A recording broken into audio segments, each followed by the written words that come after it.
Salut les pêcheurs, alors aujourd'hui on va voir 5 choses à absolument éviter de faire quand on souhaite réaliser un bon nœud avec un fil de pêche.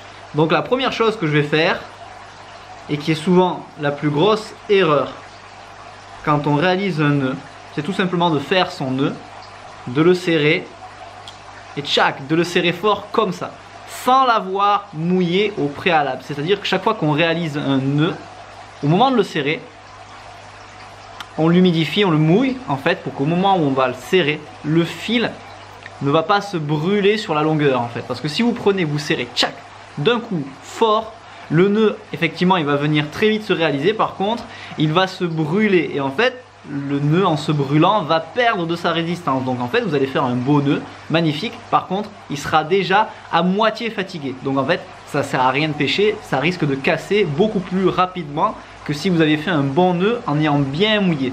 Donc toujours mouiller le nœud avant de le serrer, et d'autant plus pour les petits diamètres, car les petits diamètres sont beaucoup plus fins et beaucoup plus fragiles au frottement et donc à la brûlure. Deuxième erreur fréquente, quand j'ai enfin réalisé mon nœud, que j'ai bien mouillé, là à ce moment là je prends mon fil et je vérifie en donnant des coups. Alors là vous êtes sûr que chaque fois que vous donnez un coup, vous fragilisez votre nœud. C'est une grosse erreur. Quand on serre le nœud, on le serre doucement de manière régulière. Voilà, et en aucun cas, on donne des coups. Ok? Troisième grosse erreur. Quand j'ai bien réalisé mon nœud, que je l'ai bien mouillé, je le prends et je le serre fort comme un âne. Ok? Non, ça sert à rien les gars. Parce que quand vous faites votre nœud, si vous prenez le fil et que vous serrez très fort dessus, eh bien, vous êtes déjà en train de le fragiliser en fait. Si vous attrapez un poisson dans l'eau et que vous tirez dessus, effectivement il y a un gros combat. Quand vous ramenez le poisson, éventuellement, vous pouvez refaire votre nœud.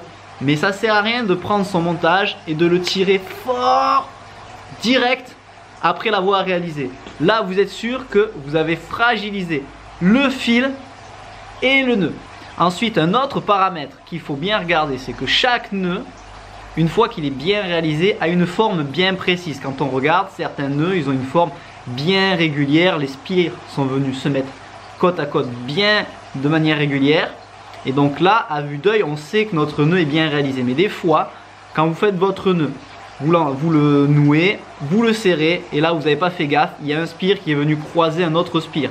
Et quand vous regardez votre nœud, on voit une grosse boule, il n'y a rien de régulier.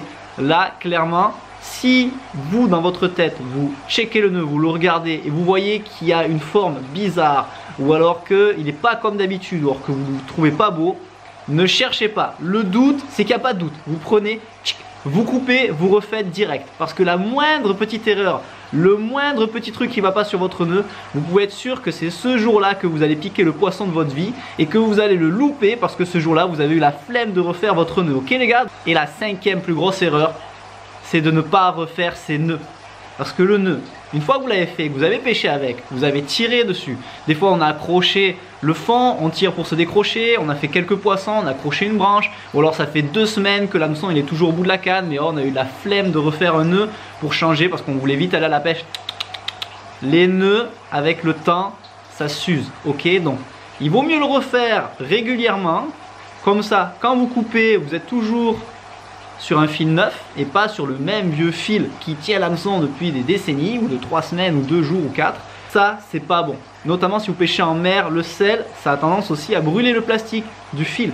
Donc refaites vos nœuds régulièrement. En refaisant vos nœuds régulièrement, vous avez déjà à avoir un meilleur nœud, tout neuf, tout propre, prêt à affronter chaque situation. Et vous, ça va vous entraîner à le faire. Comme ça, vous serez capable de réaliser vos nœuds dans n'importe quelle condition. Parce qu'un bon pêcheur, il n'est pas bon en faisant ses nœuds à la maison, au propre, tranquille. Non, un bon pêcheur, il est capable de réaliser n'importe quel nœud dans n'importe quelle condition. Je suis sur la digue, il y a des grosses vagues, du vent, ça bouge dans tous les sens. Par contre, ce jour-là, il y a du poisson à bloc. Ah, j'ai cassé, je ne suis pas capable de refaire mon nœud dans une condition réelle. C'est pas bon. Il y a des gens, ils font du bateau, ils font le nœud bien propre à la maison et tout. Dès qu'on arrive qu'il y a des vagues, ouh, ils n'arrivent plus à faire le nœud parce qu'il y a un peu de vent. Non, non, non, non.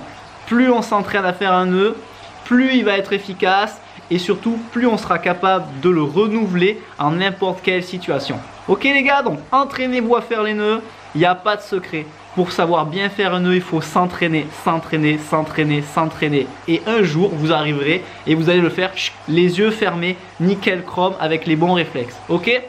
Voilà, c'était les 5 erreurs à ne pas commettre quand on réalise son nœud de pêche. J'espère que cette vidéo vous a plu, que vous avez appris plein de choses. Si vous aussi vous avez des astuces pour réaliser un nœud, n'hésitez pas à le laisser en commentaire.